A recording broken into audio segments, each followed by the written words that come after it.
Hey guys, welcome to your channel target with Sachin. तो I hope आप लोगों की तैयारी काफ़ी अच्छे से चल रही होगी। और जैसे कि इससे पहले हमने चंद्र राजवंश ख़त्म किया था, तो आज से हम गढ़वाल का पवार वंश शुरू करने जा रहे हैं।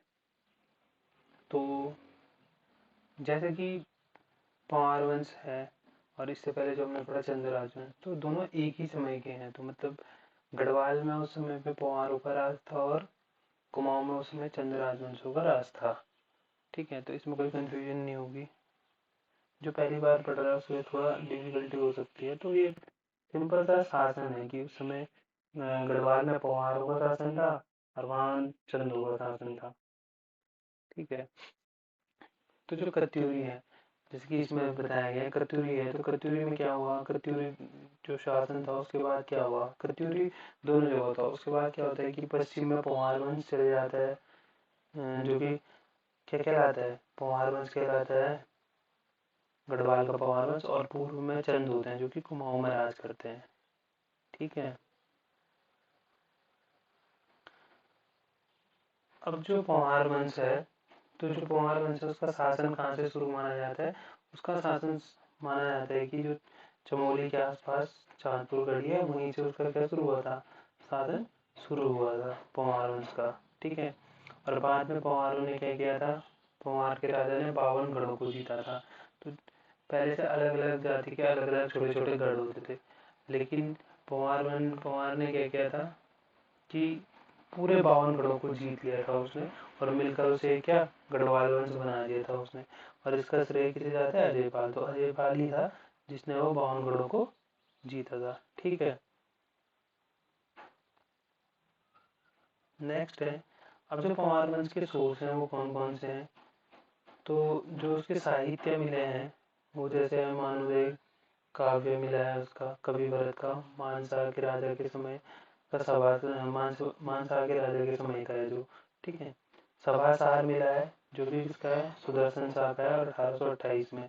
तो सुदर्शन शाह द्वारा रचित है सभासार। रामायण प्रदीप है जो मेधाकर शर्मा की, वो इसका एक सोर्स है। और गढ़ राजवंश मौलाराम, उसमें भी इसके बारे में क्या दिया गया है, वर्णन किया गया है। ठीक है,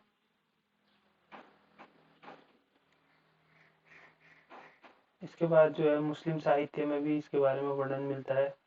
जाहिरनामा में मिलता है, शाहजहांनामा में मिलता है और तारीख बदायूं, इन सब में क्या मिलता है, पवार वंश का क्या मिलता है, उनके होने का पता चलता है इनसे। ठीक है, तो अब जो वंशावली है, तो जो पवार वंश की वंशावली थी कि पहले कौन आया उसके बाद कौन आया, इस प्रकार पीढ़ी दर पीढ़ी, उसके बारे में सबके अपने अलग अलग मत हैं। जैसे हाईविक का अलग मत है, मौलाराम ने अपने अलग मत दिए हैं, ब्रैकेट ने अलग दिए हैं, एडकिंसन ने अलग दिए हैं और विलियमसन ने अलग दिए हैं, रतूड़ियों ने भी अलग दिए हैं। अब इसके वंश के संस्थापक में भी दो चीजें हैं। वंश का जो संस्थापक है उसमें बोला गया है कि मौलाराम मानते हैं कि भोनपाल इसका संस्थापक था, और हाईविक भी मानते हैं भोगदत्त था, लेकिन इनके कोई ज्यादा परिमाण नहीं मिले हैं।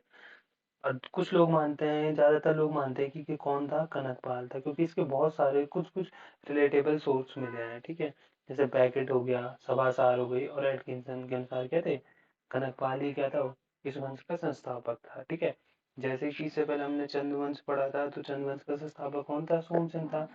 उसी प्रकार पवार वंश का संस्थापक किसे माना जाता है, कनकपाल को। अब इसमें जो बैकेट, इसमें जो मैंने आपको भी बताया था कि सुदर्शन शाह ने क्या लिखी थी, सवा साल लिखी थी ना, उसमें भी क्या मिलता है, इसके जो मतलब पूर्वज है, जो भी इनकी सीरियल वाइज जो भी इनकी पूर्व वंश का संस्थापक था, जैसे कि उनके उसमें एक गीत दिया, आप इसे देख सकते हैं, गढ़वाल राजाओं की 55 पुस्त।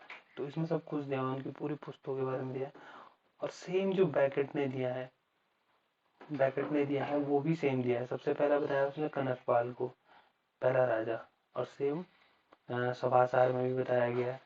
और ये है उसकी पूरी सीरियल वाइज, आप चाहो तो स्क्रीनशॉट ले सकते हैं, बट इतना कुछ है नहीं इसमें इम्पोर्टेंट।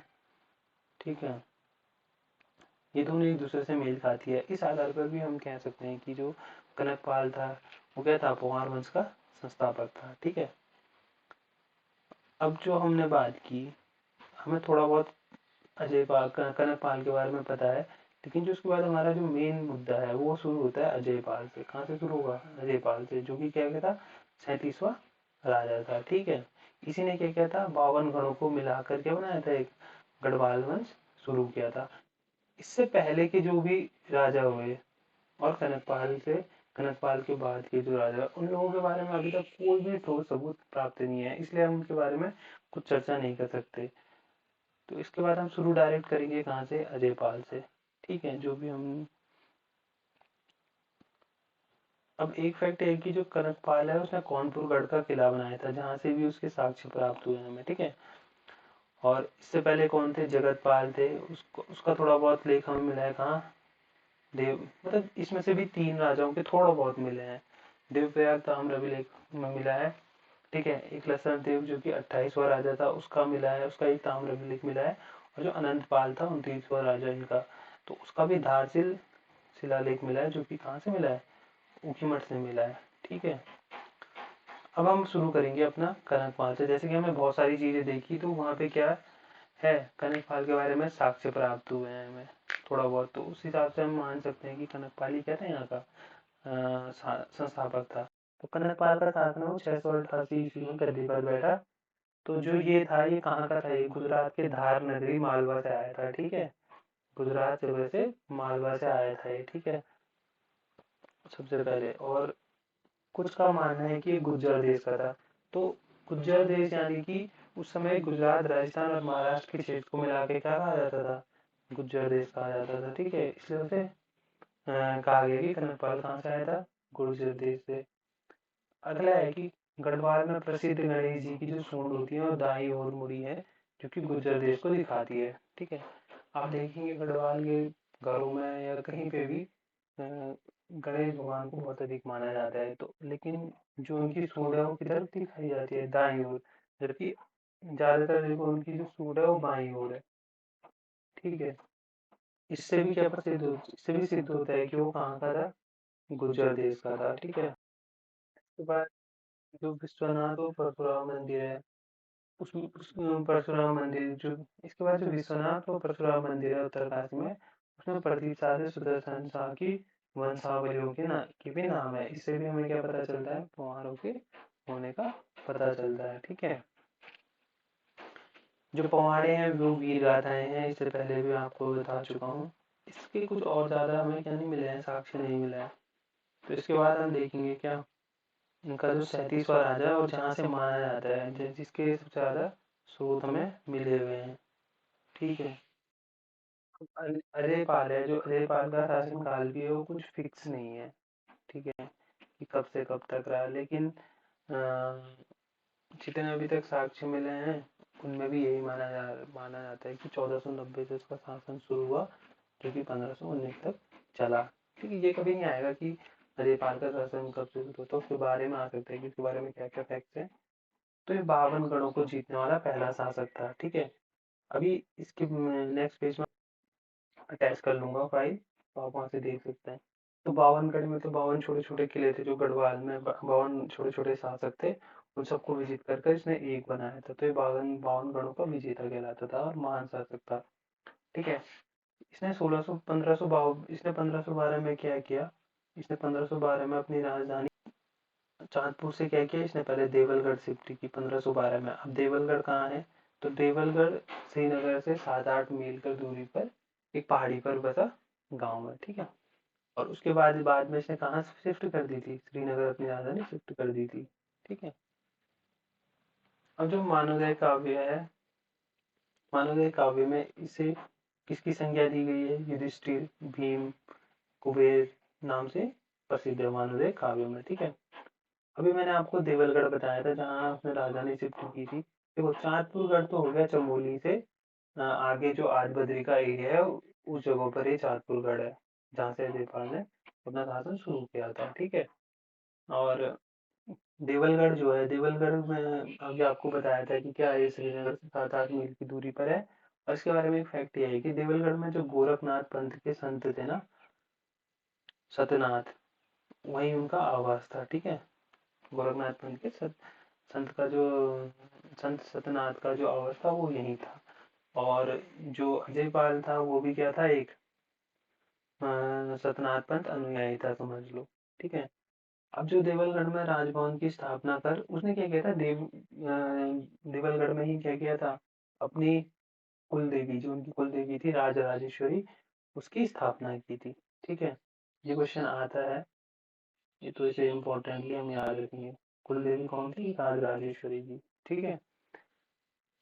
अब जो अजयपाल है उसे गढ़वाल का अशोक भी कहा जाता है, क्योंकि क्योंकि उसने क्या किया था, 52 गढ़ों को जीता था और उसके बाद शस्त्र त्याग दिए थे। जिस प्रकार अशोक ने क्या किया था, जीतने के बाद शस्त्र त्याग दिए थे ना, उसी प्रकार इसने भी क्या किया था, 52 गढ़ों को जीतने के बाद शस्त्र त्याग दिए थे। अभी मैंने बताया था आपको, गौरव पंथ संप्रदाय के से जुड़ा हुआ था एक तरफ से। ठीक है। इसका अन्य नाम क्या था, इसे इस वजह से नाम दिया गया, आदिनाथ आदि गुरु भी नाम दिया गया था। ठीक है। जो उपूगढ़ या फिर बावनगढ़, उसकी चर्चा किसमें है, कप्पू चौहान ने भी उसकी क्या की गई है, प्रसिद्ध कप्पू चौहान ने भी उसकी चर्चा की है। ठीक है। सत्यनाथ भैरव वो गौरजा मंदिर का जीर्णोद्धार कराया था इसने। ठीक है। इसने कालीमठ का क्या था, राजभवन का निर्माण कराया था, जो कि बाद में 1803 में क्या हो गया था, भूकंप में क्षतिग्रस्त हो गया था। ठीक है। तो कवि भरत द्वारा पुस्तक मानोदय या फिर जिसे हम ज्ञानोदय बोलते हैं, उसमें भी इसकी तुलना किससे की गई है, कृष्ण, युधिष्ठिर, भीम, कुबेर और इंद्र से।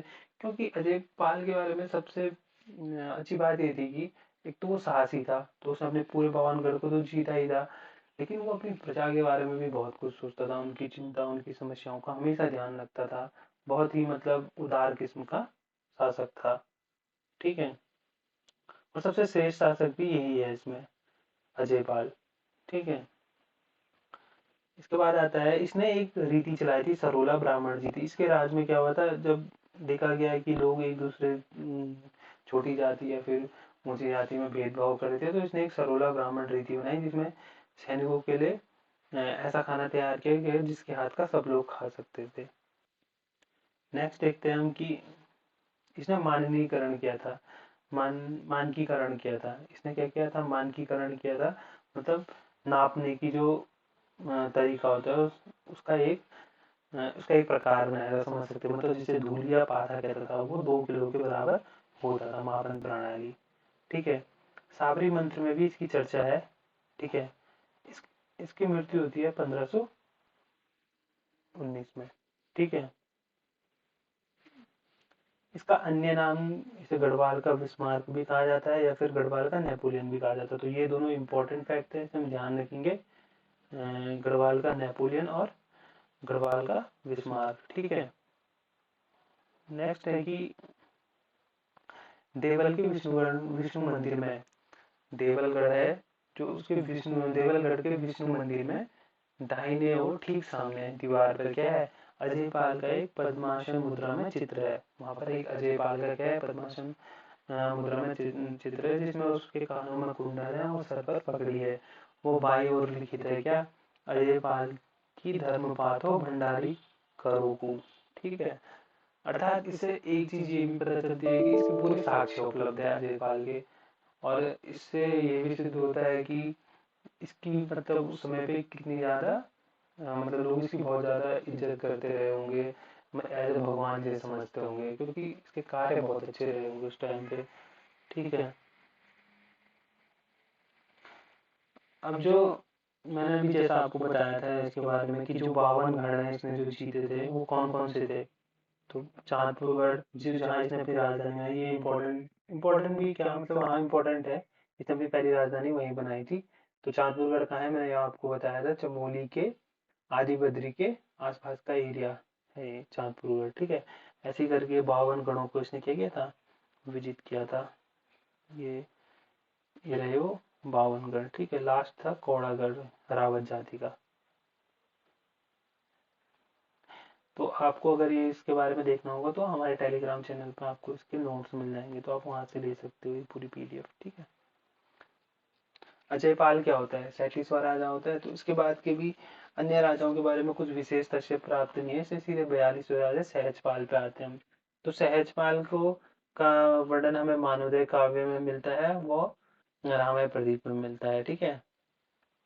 उन दोनों के अनुसार ये है कि जो सहजपाल है वो क्या था, अजयपाल का पुत्र माना जाता है। ठीक है। और एक चीज ये है कि ये भी क्या था, अकबर के समकालीन था ये। ठीक है। और रुद्रचंद और बालो कल्याण चंद इसके समकालीन थे। चंद्रवंश में इसके समकालीन कौन रहे, रुद्रचंद और बालू। जब इसका मतलब समकालीन का अर्थ है कि जब ये सहजपाल यहाँ जिस वर्ष राज कर रहा था, तो उसी वर्ष पंवारों में कौन, उसी वर्ष चंद में कुमाऊं में कौन शासन कर रहा था, रुद्रचंद और बालो कल्याण चंद। ठीक है।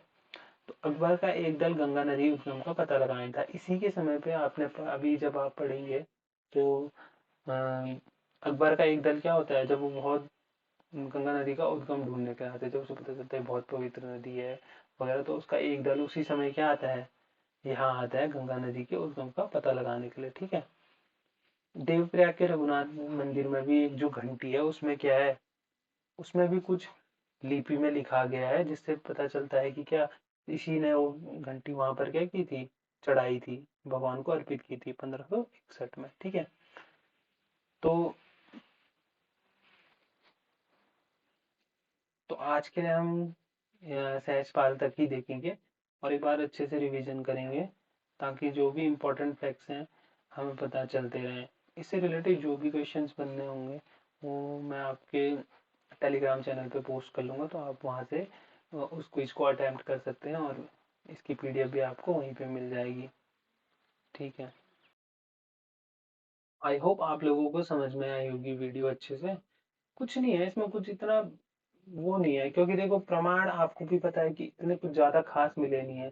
जो जो चीजें प्रमाणित है, जैसे घंटी का चढ़ाया हुआ, या फिर जो अजयपाल की मंदिरों में मूर्ति मिली है, ठीक है, वो सब चीजें हैं जहाँ से क्वेश्चन बन सकते हैं, और जो इन्होंने काम करा है वहां से क्वेश्चन बन सकते हैं।